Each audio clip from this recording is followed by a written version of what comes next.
ఏం చేశారు మీరు? 18 రోజులు జైల్లో పెడితే రాంబాబు భయపడతాడా? రాంబాబు భయపడతాడా అంటున్నా. 89లో రాజకీయాల్లోకి వచ్చిన వాడిని, విద్యార్థి దశ నుంచి రాజకీయాల్లో ఉన్నవాడిని, అనేక ఆటుపోట్లు ఎదుర్కొన్నవాడిని.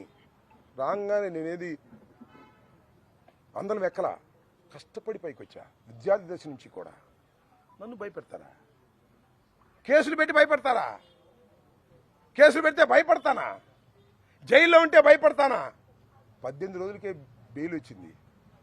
18 మాసాలకు వచ్చిన ఈ అంబటి రాంబాబు చెక్కు చెదరడని కూడా మనం చేస్తున్నాం. రెడ్ బుక్లో అంతవరకే రాశారా? నాకు ఇది ఇన్ఫర్మేషన్ ఉంది. ఎలిమినేట్ చేసేయాలని కూడా రాశారట. పోలీసుల సహకారంతో చంపేయాలని కూడా రాశారంట.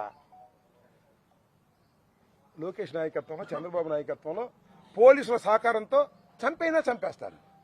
ఎందుకంటే పోలీసుల సహకారంతో మనుషుల్ని హత్య చేసేటటువంటి అలవాటు ఉంది చంద్రబాబు నీకు.